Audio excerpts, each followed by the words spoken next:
ನಮಸ್ಕಾರ. ಸದಾನಂದ ಬಾಮ್ನಿ ಯೂಟ್ಯೂಬ್ ವಾಹಿನಿಗೆ ಸ್ವಾಗತ ಸುಸ್ವಾಗತ. ಲಕ್ಷ್ಮೀ ಹೆಬ್ಬಾಳ್ಕರ್ ಮತ್ತು ಜಾರಕಿಹೊಳಿ ಸಹೋದರ ಮಧ್ಯೆ ಭಿನ್ನಾಭಿಪ್ರಾಯ ಆಗಿಂದಾಗ ನಡೀತಾನೆ ಇದೆ. ಈಗ ಜಾರಕಿಹೊಳಿ ಅವರು ಮೌನಾಗಿದ್ದಾರೆ. ಯಾವಾಗ ಲಕ್ಷ್ಮಣ ಸವದಿ ಅವರಿಗೆ ಏನು ಮಂತ್ರಿ ಪದ ಸಿಕ್ತು ಆಗ ಮತ್ತಷ್ಟು ಭಿನ್ನಾಭಿಪ್ರಾಯ ಹೆಚ್ಚಾಗ್ತಾ ನಡೆದಿದೆ. ಹಿಂದೆ ಕೂಡ ಹಾಗೆ ಇತ್ತು. ಒಮ್ಮೆ ಅವರ ಪರ ಒಮ್ಮೆ ವಿರೋಧ ನಡೆದೇ ಇತ್ತು. 2009ರಲ್ಲಿ ಬೆಳಗಾವಿ ಜಿಲ್ಲಾ ಅಧ್ಯಕ್ಷ ಆಗ್ಬೇಕಂತ ಲಕ್ಷ್ಮೀ ಹೆಬ್ಬಾಳ್ಕರ್ ಅವರು ಆವಾಗ ಎಲ್ಲ ಶಾಸಕರ ಸಹಿ ಕೂಡ ಪಡೆದಿದ್ದರು. ಆಗ DB ಇನಾಮದಾರ್ ಮತ್ತು VS ಕೌಜಲಿಗೆ ಅವರೊಂದು ಗುಂಪು ಇದಕ್ಕೆ ಸಂಪೂರ್ಣವಾಗಿ ವಿರೋಧ ಮಾಡಿತ್ತು. ಅವರೆಲ್ಲ ಯಾರ್ದು ವಿರುದ್ಧ ಇದ್ದರು? ಜಾರಕಿಹೊಳಿ ಸಹೋದರ ವಿರುದ್ಧ ಇದ್ದರು. ಅವರ ಲಕ್ಷ್ಮೀ ಹೆಬ್ಬಾಳ್ಕರ್ ಪರವಾಗಿ ನಿಂತರು. ರಮೇಶ್ ಜಾರಕಿಹೊಳಿ ಅವರು ಇವರು ಅಧ್ಯಕ್ಷ ಇರಲೇಬೇಕಂತ ಅಧ್ಯಕ್ಷ ಮಾಡಿದರು. 2009ರಲ್ಲಿ 7 ಬೀಳುಗಳು ನಡೀತಾ ಇದ್ದಾವೆ. ಇದನ್ನು ಯಾಕೆ ಹೇಳ್ತೇವೆ ಅಂತಂದರೆ ಈಗಲೂ ಕೂಡ ಸರಿ ಇಲ್ಲ. ಮಂತ್ರಿ ಪದ ಇವರೇ ತಪ್ಪಿಸ್ತಾರಂತ ಒಂದು ಅನುಮಾನ ಕೂಡ ವ್ಯಕ್ತ ಆಗ್ತಾ ಇದೆ. ತಮಗೆಲ್ಲ ಗೊತ್ತಿದೆ DCC ಬ್ಯಾಂಕ್ ಚುನಾವಣೆಯಲ್ಲಿ ಏನಾಯಿತು. ಚಂದ್ರಹಟ್ಟಿಹೊಳಿ ಅವ್ರನ್ನ ಇತರ ಕ್ಷೇತ್ರಗಳಿಂದ ಆರಿಸ್ತಂದ್ರು ಅವರು. ಅದರ ಮೊದಲು ಬೆಳಗಾವಿ ತಾಲೂಕಿನ ನಾನು ನಿಲ್ತೇನೆ ಅಂತೇಳಿ ಮೃಣಾಲ್ ಹೆಬ್ಬಾಳ್ಕರ್ ಹೇಳಿದ ನಂತರ ಇಲ್ಲ ರಾಹುಲ್ ಜಾರಕಿಹೊಳಿ ನಾನು ನಿಲ್ಲಿಸ್ತೇನೆ ಅಂತ ಅವರಂದರು. ಅವಾಗೆಲ್ಲ ಹಿಂದೆ ಸರಿದ್ರು. ಇದನ್ನು ಬಿಟ್ಟು ಖಾನಾಪುರಕ್ಕೆ ಹೋದರು ಚಂದ್ರಹಟ್ಟಿಹೊಳಿ ಅವರು. ಅಲ್ಲಿ 21 PKPS ಬೆಂಬಲವನ್ನು ಪಡೆದಿದ್ದರು. ದುಡ್ಡನ್ನು ಕೂಡ ಹಂಚಿದ್ರಂತ ಒಂದು ಆರೋಪ ಇದೆ. ಆದರೆ ಅಲ್ಲಿ ಬೇಡ, ನಿಮಗೆ ನಾವು ಸ್ವತಂತ್ರ, ಯಾಕಂದರೆ ಅಲ್ಲಿ ಇವರು ಅಭ್ಯರ್ಥಿ ಇದ್ದರು ಅರವಿಂದ್ ಪಾಟೀಲ್, ಅವನು ಗೆಲ್ಲಿಸ್ಕೊಂಡು ಬರಬೇಕಾಯಿತು. ನಂತರ ಅಂಜಲಿ ಲಿಂಬಾಳ್ಕರ್ ಅವರು ಏನೂ ಮಾತಾಡಲೇ ಇಲ್ಲ. ನಮ್ಮ ಕ್ಷೇತ್ರದಲ್ಲಿ ಇವರು ಯಾಕೆ ಬಂದ್ರಂತ ಏನೂ ಹೇಳಲೇ ಇಲ್ಲ. ಅದನ್ನು ಅವರು ಇತರ ಕ್ಷೇತ್ರ ನಿನ್ನ ಆರಿಸಿ ಬಾ, ಆವಾಗ ನಾನು ನಿನ್ನ ಬೆಂಬಲ ಕೊಡ್ತೀವಿ ಅಂತೇಳಿ ಇತರ ಕ್ಷೇತ್ರದಿಂದ ಬೆಂಬಲ ಕೊಡೋ ಪ್ರಶ್ನೆ ಬರೋದಿಲ್ಲ. ಅಲ್ಲಿ ದುಡ್ಡು ಕೊಟ್ಟರೆ ಆರಿಸಿ ಬರ್ತಾರೆ. ಅಂದ್ರೆ ಅಲ್ಲಿ ಸ್ವಲ್ಪ ಅನುಮಾನ ಮಾಡಿತು. ನಂತರ ಯಾವಾಗ ಪಂಚಮಶಾಲೆ ಲಿಂಗಾಯತರು ಲಕ್ಷ್ಮೀ ಹೆಬ್ಬಾಳ್ಕರ್ ವಿರೋಧ ಆಗಿದೆ ಅಂತಂದರೆ ಯಾವಾಗ ಜಾರಕಿಹೊಳಿ ಸಹೋದರ ಹತ್ತಿರ ಹೋದರು ಅವಾಗೆಲ್ಲ ವಿರೋಧನಾಗಿದ್ದಾರೆ. ಮತ್ತು ಯಾವಾಗ ತಡೆತಟ್ಟಿ ನಿಂತರು ಆರಿಸಿ ಬಂದರು ಅವಾಗ ಪಂಚಮಶಾಲಿ ಲೀಡರ್ನೂ ಆಗಿದ್ದಾರೆ. 2013ರಲ್ಲಿ ನೋಡೋಣ, ಅವಾಗ ಜಾರಕಿಹೊಳಿ ಮತ್ತು ಲಕ್ಷ್ಮೀ ಹೆಬ್ಬಾಳ್ಕರ್ ಮಧ್ಯೆ ದೊಡ್ಡ ಭಿನ್ನಾಭಿಪ್ರಾಯ ಉಂಟಾಗಿತ್ತು. ಟಿಕೆಟ್ ತಂದರು, ಮಾಳಿಗೆ ಅವ್ರನ್ನ ತಪ್ಪಿಸಿ ತಂದು ಆಯ್ಕೆ ಆಗಲಿಲ್ಲ, ಸೋತ್ರಿ ಇವರು. ಯಾಕಂದರೆ ಗಡದೇವ್ರ ಮಠನ ಇವ್ರು ನಿಲ್ಲಿಸಿದ್ರು. ಆನಂದ ಸ್ವಾಮಿ ಗಡದೇವ್ರ ಮಠನ ಯಾರು ಜಾರಕಿಹೊಳಿ ಎಲ್ಲರಿಗೂ ಗೊತ್ತಿದೆ. 17,000 ಮತ ತೆಗೆದುಕೊಂಡ್ರು. ಅದು ಕಾಂಗ್ರೆಸ್ಸಿನ ಮತಗಳು. ಆವಾಗ ನೇರವಾಗಿ ಸಂಜಯ್ ಪಾಟೀಲ್ ಆರಿಸಿ ಬಂದರು. ಆವಾಗ ಜಾರಕಿಹೊಳಿ ಮತ್ತು ಲಕ್ಷ್ಮೀ ಹೆಬ್ಬಾಳ್ಕರ್ ಮಧ್ಯೆ ದೊಡ್ಡ ಭಿನ್ನಾಭಿಪ್ರಾಯ ಉಂಟಾಗಿತ್ತು. ಇಲ್ಲಿ ಸಂಜಯ್ ಪಾಟೀಲ್ 38,322 ಮತಗಳನ್ನು ಪಡೆದಿದ್ದರೆ ಲಕ್ಷ್ಮೀ ಹೆಬ್ಬಾಳ್ಕರ್ 35,815 ಮತಗಳನ್ನು ಪಡೆದರು. ಅಂದರೆ 2,500 ಮತಗಳ ಅಂತರದಿಂದನೇ ಸೋತರು. ಎಷ್ಟು ಗೆಲ್ಲಬೇಕಾಯಿತು? 15,000 20,000 ಮತಗಳ ಅಂತರದಿಂದ ಗೆಲ್ಲಬೇಕಾಯಿತು. ಅಲ್ಲಿ ತಡೆ ಹೊಡೆದರು. ನಂತರ ತಮಗೆಲ್ಲ ಗೊತ್ತಿದೆ 2014ರಲ್ಲಿ ಮತ್ತೊಮ್ಮೆ ಸ್ಪರ್ಧೆ ಮಾಡಿದರು MP ಚುನಾವಣೆಯಲ್ಲಿ. ಆವಾಗ ಕೂಡ ಸೋಲು ಉಂಟಾಯಿತು. ಆವಾಗ ಸಹೋದರರು ಎಲ್ಲರೂ ಕೂಡಿ ಲಕ್ಷ್ಮೀ ಹೆಬ್ಬಾಳ್ಕರ್ ಪರವಾಗಿಯೇ ಇದ್ದರು. ಯಾಕಂದರೆ ಸುರೇಶ್ ಅಂಗಡಿ ಅವರು ಸೋಲಿಸಬೇಕಾಗಿತ್ತು. ಸುರೇಶ್ ಅಂಗಡಿ ಬೆಳೀತಾಯಿದ್ರು. ಅಂದರೆ ಯಾರು ಇವ್ರಿಗೆ ವಿರೋಧ ಇದ್ದಾರೆ ಅವ್ರಿಗೆ ವಿರೋಧವಾಗಿ ಇವ್ರು ನಿಲ್ತಾರೆ. ಇಲ್ಲಿ ಯಾವಾಗ ಪರವಾಗಿ ನಿಲ್ತಾರೆ ಯಾವಾಗ ವಿರೋಧ ನಿಲ್ತಾರೆ ಹೇಳಲಿಕ್ಕೆ ಬರೋದಿಲ್ಲ. ತಮ್ಮ ವಿರೋಧ ಯಾರಾದರೂ ಸೆಟ್ಟಂದು ನಿಂತರೆ ಅವರನ್ನು ತುಳಿಯುವಂಥ ಕೆಲಸವನ್ನು ಮಾಡಿದರು. ಆದರೆ ಅಲ್ಲಿ 5,54,517 ಮತಗಳನ್ನು ಸುರೇಶ್ ಅಂಗಡಿ ಪಡೆದಿದ್ದರೆ ಲಕ್ಷ್ಮೀ ಹೆಬ್ಬಾಳ್ಕರ್ 75,860 ಮತಗಳನ್ನು ಅವರು ಪಡೆದರು. ಅಂದರೆ ಸೋಲು ದೊಡ್ಡ ಪ್ರಮಾಣದಲ್ಲಿ ಸೋಲುಂಟಾಯಿತು. ಇಲ್ಲಿ ಏನು ಹೇಳೋದಂತಂದರೆ ಆವಾಗ ಜಾರಕಿಹೊಳಿ ಸಹೋದರರು ಸಂಪೂರ್ಣವಾಗಿ ಬೆಂಬಲಕ್ಕೆ ನಿಂತಿದ್ದರು. ಆದರೂ ಕೂಡ ಆಗಲಿಲ್ಲ. ನಂತರ ತಮಗೆಲ್ಲ ಗೊತ್ತಿದೆ ಕಳೆದ ಸಲ ಚುನಾವಣೆಯಲ್ಲಿ ನೇರವಾಗಿ ಇವರು ಬೆಳಗಾವಿ ಲೋಕಸಭಾ ಕ್ಷೇತ್ರದಿಂದ ಲಕ್ಷ್ಮೀ ಹೆಬ್ಬಾಳ್ಕರ್ ಟಿಕೆಟ್ ತಂದರು ಮೃಣಾಲ್ ಹೆಬ್ಬಾಳ್ಕರ್ಗೆ. ಅವಾಗ ಒಂದು ಒಳ ಹೊಂದಾಣಿಕೆ ಆಗಿತ್ತು. ನನ್ನ ಮಗಳು ಚಿಕ್ಕೋಡಿಗೆ, ನಿನ್ನ ಮಗ ಬೆಳಗಾವಿಗೆ ಅಂತ. ಆದರೆ ಅಲ್ಲಿ ಎಲ್ಲ ಸಹೋದರರು ಚಿಕ್ಕೋಡಿಗೆ ಹೋಗಿನ ಪ್ರಚಾರ ಮಾಡಿದರು. ದೊಡ್ಡ ಅಂತರದ ಗೆಲುವಂತಂದರು. ಜಾರಕಿಹೊಳಿ ಅವರು ಮಾಸ್ಟರ್ ಮೈಂಡ್ ಯಾಕಂತಾರಂತಾರೆ, ಅಲ್ಲಿ ಅಹಿಂದ ಮತಗಳು ಹೆಚ್ಚು, ಅಲ್ಪಸಂಖ್ಯಾತರ ಮತಗಳು ಹೆಚ್ಚು, ಪ್ಲಸ್ ಅಣ್ಣಾ ಸಾಹೇಬ್ ಜೊಲ್ಲೆ ವಿರೋಧಿ ಗುಂಪುಗಳು ಸೃಷ್ಟಿಯಾಗಿತ್ತು. ಅದರ ಲಾಭವನ್ನು ಪಡಿಬೇಕಂತ ಹೋದರು. ಲಾಭ ಆಯಿತು 50,000 ಲಾಭ ಆಗಿದೆ. ಅಲ್ಲಿ ಮಹತೇಶ್ ಕೌಟಿಮಠ ಆಗಲಿ ಅಥವಾ ಪ್ರಭಾಕರ್ ಕೋರೆ ಅವರಾಗಲಿ ಅಣ್ಣಾ ಸಾಹೇಬ್ ಜೊಲ್ಲೆ ಬೆಂಬಲಕ್ಕೆ ನಿಲ್ಲಿಲ್ಲ. ಕೆಲವು ಕಾರ್ಯಕರ್ತರಿಗೆ ಅಣ್ಣಾ ಸಾಹೇಬ್ ಜೊಲ್ಲೆ ನೇರವಾಗಿ ಭೇಟಿ ಆಗ್ತಾ ಇರಲಿಲ್ಲ. ಅದು ಕೂಡ ಇವರಿಗೆ ಲಾಭ ಆಯಿತು. ಆದರೆ ಇಲ್ಲಿ ಮನಾಳಿ ಹೆಬ್ಬಾಳ್ಕರ್ಗೆ ಜಾರಕಿಹೊಳಿ ಸಹೋದರ ಸಪೋರ್ಟ್ ಕೊಟ್ರೇನೋ ಇಲ್ಲ. ಪ್ರಚಾರಕ್ಕೆ ಬರ್ತೇವೆ ಅಂತ ಹೇಳಿದರು, ಪ್ರಚಾರಕ್ಕೆ ಯಾರೂ ಬರಲಿಲ್ಲ. ಇನ್ನು ಕಳೆ ಸಲ ಚುನಾವಣೆಯಲ್ಲಿ ಮಹತೇಶ್ ಕಡಾಡಿ ಗೋಕಾಕದಿಂದ ನಿಂತರು. ನಾಗೇಶ್ ಮನೋಳ್ಕರ್ ಅವರಿಗೆ ರಮೇಶ್ ಜಾರಕಿಹೊಳಿ ಟಿಕೆಟ್ ತಂದರು, ಸೋಲ್ತೇವೆ ಅಂತಂದರು.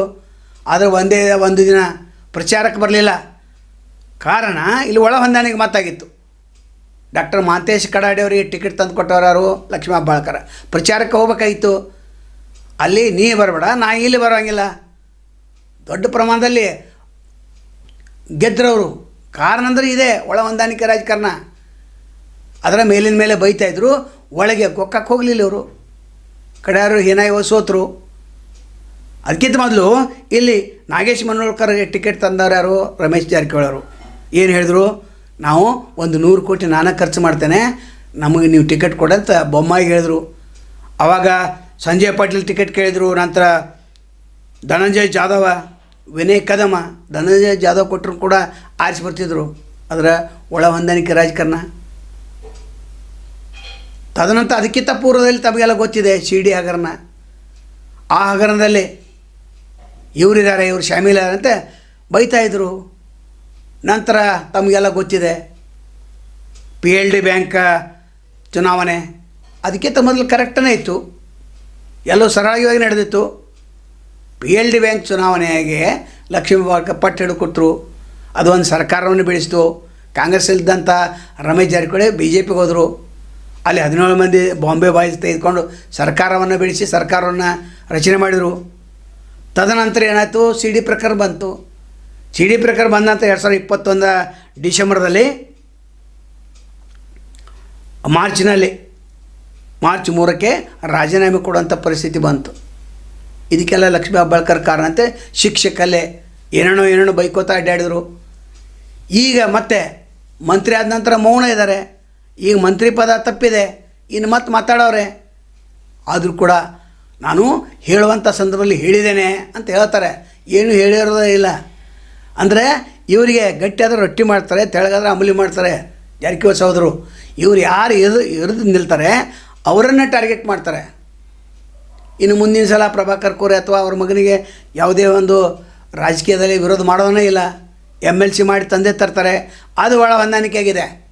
ಅದರ ಲಕ್ಷ್ಮಣ್ ಸವದಿ ಮತ್ತು ಈಗ ಲಕ್ಷ್ಮೀ ಹೆಬ್ಬಾಳ್ಕರ್ ಮಧ್ಯೆ ದೊಡ್ಡ ಪರಿಣಾಮ ಆಗೇ ಆಗ್ತದೆ. ಅದು ಮಂತ್ರಿ ಸಿಕ್ಕ ನಂತರ ಜಾರಕಿಹೊಳಿ ಮತ್ತು ಲಕ್ಷ್ಮೀ ಹೆಬ್ಬಾಳ್ಕರ್ ಒಂದಾದರೆ ಪಂಚಮಶಾಲಿ ಲೀಡ್ರೆಲ್ಲ ದೂರ ಆಗ್ತಾರೆ.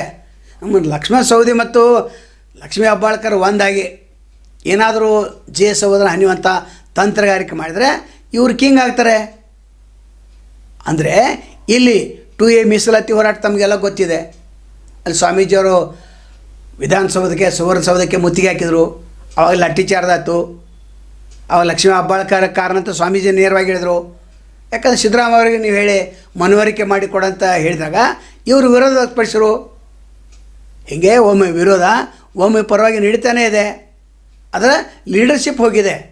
ಪಂಚಮಶಾಲಿ ಲಿಂಗಾಯತರು ಮೌನಾಗಿದ್ದಾರೆ, ಮಂತ್ರಿ ಕೊಡಲಿಲ್ಲ. ಅದ್ರ ಎಷ್ಟು ಜನ ಹೋರಾಟ ಮಾಡಿದರು? ತಮ್ಮ ಕ್ಷೇತ್ರದಲ್ಲಿ 1-2 ಕಡೆ ಅಷ್ಟೇ ಮಂತ್ರಿ ಪದ ಕೊಡಬೇಕಂತೆ. ಅದು ಕೂಡ ತಮ್ಮ ಬೆಂಬಲಿಗರೇ, ಸಾರ್ವಜನಿಕರು ಯಾರೂ ಮಾಡಲಿಲ್ಲ.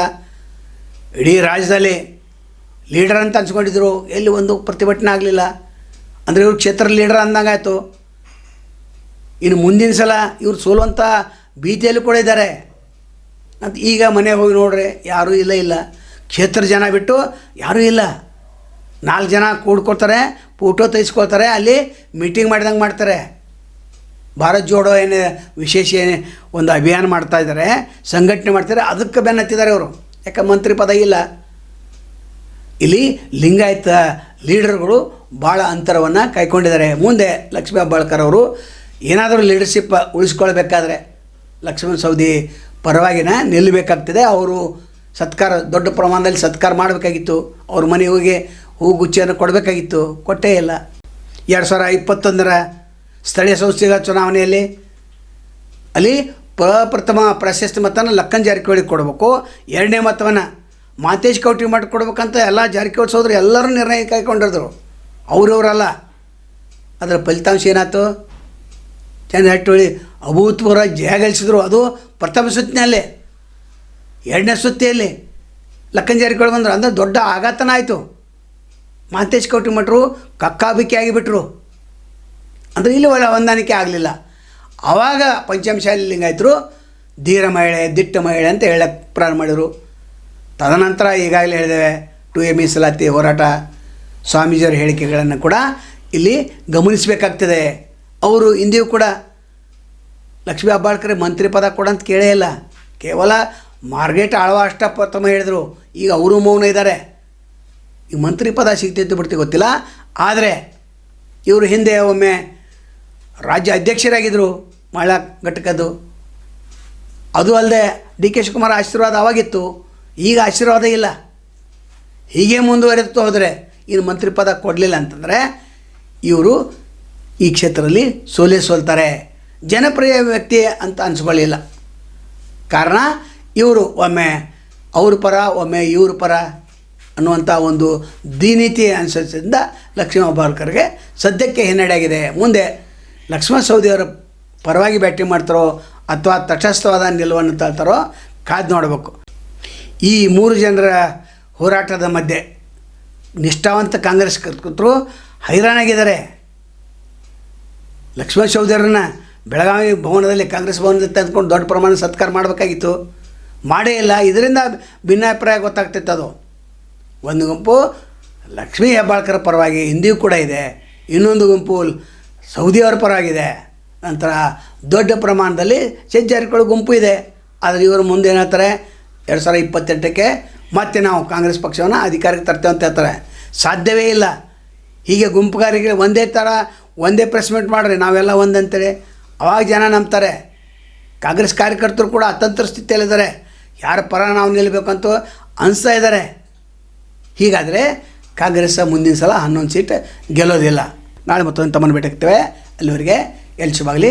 ನಮಸ್ಕಾರ. ಅನೇಕ ದಿಟ್ಟ ವರದಿಗಳನ್ನು ನಾವು ನಿರಂತರವಾಗಿ ಮಾಡ್ತಾ ಇರ್ತೇವೆ. ಆದರೆ ಯಾರಿಗೂ ಸಹಾಯ ಮಾಡಬೇಕಂತ ಅನಿಸ್ತೈತಿ. ಆ ಸಹಾಯ ಮಾಡೋರು ಇಲ್ಲಿ ಫೋನ್ಪೇ ನಂಬರ್ ಇದೆ, ಗೂಗಲ್ ಪೇ ನಂಬರ್ ಇದೆ, ನೀವು ಸಹಾಯ ಮಾಡ್ಬೋದು. ಯಾಕಂದರೆ ಗಟ್ಟಿದವನೇ ನಮ್ಮದು. ಸ್ವತಂತ್ರ ಪತ್ರಿಕಾ ಧರ್ಮವನ್ನು 35 ವರ್ಷದಿಂದ ನಡೆಸ್ಕೊಂಡು ಬಂದಿವೆ. ನೀವು ಇದಕ್ಕೆ ಸಹಾಯ ಮಾಡಿದ್ರೆ ಇನ್ನಷ್ಟು ಗಟ್ಟಿ ಧ್ವನಿಯಲ್ಲಿ ನಾವು ವರದಿ ಮಾಡಲಿಕ್ಕೆ ಸಾಧ್ಯ ಇದೆ.